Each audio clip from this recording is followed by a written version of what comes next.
Welcome to Talk Tickers, where we break down the market-moving news. Today, we're digging into Twist Bioscience, ticker TWST. They just dropped their Q4 numbers, and honestly, it's a real head-scratcher, with two completely different stories playing out at the same time. Let's get into it. So check this out. On one hand, the company is painting a pretty rosy picture. We're talking record revenue, up a very solid 17% from last year. Sounds great, right? But then you look at the market, and it's a totally different reality. The stock got absolutely hammered, down over 10%, hitting a new 52-week low. So what gives? That's the big puzzle we're going to solve today. And here's how we're going to break it all down for you. We'll start with the Q4 numbers, the good and the bad. Then we'll get into what management is planning for the long haul versus how the market is reacting right now. After that, I'll give you our take on what's next, and we'll finish up with the key takeaways. Okay, first up, the beat and the miss. And really this whole quarter, this whole reaction, it all comes down to a tale of two numbers. So let's start with the good stuff. Twist absolutely crushed it on revenue. They pulled in $99 million, which beat what the analysts were expecting by almost $2 million. That's a strong signal, right? Shows people want what they're selling. But, and this is a big but, here's the number that really threw a wrench in the works. Their earnings per share, the bottom line, came in with a loss of 45 cents. Now that was a 4-cent miss compared to what everyone was forecasting. And you know, in this market, profit is everything. A miss like that, it's going to get punished, no question.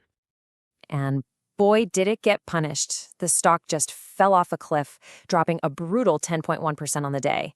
That right there is the market's verdict, loud and clear. That little earnings miss, it completely overshadowed that big revenue beat. But here's where it gets really interesting. If you look past just the headlines, yeah, okay, the GAAP EPS was a miss. We got that. But look at everything else. Revenue was a beat, we know that. Gross margin, right where it was supposed to be. And their adjusted EBITDA loss, which is a really good way to look at their core business health, was also right inside their own guidance. So it kind of feels like the business itself is humming along just fine, but the market just got tunnel vision on that one single number. So you've got this mixed bag of results. The question is, what's management's take on all this? Well, they're trying to get everyone to look at the bigger picture, their long game, and the road to actually making money. You heard it right from the CEO, Dr. Emily Lee, on the earnings call. She was all about execution and discipline. I mean, she pointed to a record quarter, 20% growth for the year, and basically said, hey, look, we're on track. Break even is within our reach by the end of fiscal 2026. So the message they're sending is super clear. We're growing, and we have a concrete plan to get profitable, with the date on the calendar. And their official guidance for next year seems to back that up. They're forecasting revenue in the ballpark of $425 to $435 million, which is still really solid growth. They think gross margins will stay strong too, above 52%. Now, they did give a heads up. The first quarter might be a little bumpy because of a customer transition, but they fully expect to get back to that 20% growth rate by the end of the year. The big thing to keep an eye on, that's the launch of their new MRD Express product early in 26. That could be a real game changer. And they've laid out a pretty simple 3-step playbook to get there. Step 1, get gross margins above 50%. Done. They nailed that this past year. Step 2, use their size to get more efficient. Drive that operating leverage. And then step 3, the grand finale. Hit adjusted EBITDA break-even by the fourth quarter of fiscal 2026. It's a super clear roadmap. Investors know exactly what to watch for.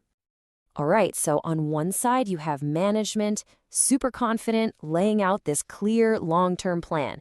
But the market? Yeah, not so much. Let's talk about why Wall Street is hitting them with what we analysts call a credibility discount. I mean, just look at how fast this all went down. The stock closes near $30. Then the earnings report drops before the bell, and bam, it opens down more than 10%. It didn't stop there either. It actually hit a new 52-week low during the day. That's not a wobble, that's a decisive, punishing rejection from the market. And listen, this wasn't just a bunch of retail investors getting scared. You gotta look at the volume here. Almost 6 million shares traded that day. That's over 3 times the normal amount. When you see volume like that, it tells you one thing. The big fish, the institutional investors, they were heading for the exits in a big way. And that brings us back to this idea of a credibility discount. It's pretty simple, really. It's when the market hears management's sunny forecast and basically says, yeah, we'll believe it when we see it. Investors are sending a message. Your plan sounds nice, but we need to see actual profits, not just promises. And let's be real, Twist has a bit of a track record of selling off after earnings, and that history is definitely not helping them right now. So, where does that leave us? We've seen the numbers, we've heard management's plan, and we've felt the market's cold shoulder. It's time for our take on TWST. So here's the billion-dollar question, right? You have record sales on one hand and a stock at a 52-week low on the other. Where on earth does it go from here? This is the classic tug of war between long-term promise and short-term pain. Let's break down the bull versus bear debate here. The bulls, they've got a lot to be excited about. Twist has this unique DNA platform, a clear roadmap to profitability, and they're plugged into the whole AI drug discovery megatrend. I mean, some analysts are still slapping $40 price targets on it. But the bears have a powerful argument too. They'll point to the history of post-earnings drops, the fact that it's lagging its peers, and look, investors are just getting tired of seeing these GAAP losses quarter after quarter. So, weighing all that, our official rating for Twist is market perform. Here's the bottom line on that. The company has a fantastic story and platform, but it's being held captive by a market that's screaming, show me the money. We think the stock is going to trade in line with the market, but it's not going to be a big winner until it can actually prove it's profitable. Okay, let's land the plane here. What are the key things you need to remember from all this? Okay, 3 main takeaways. 1, this is a battle between what the company is doing and what the market is seeing.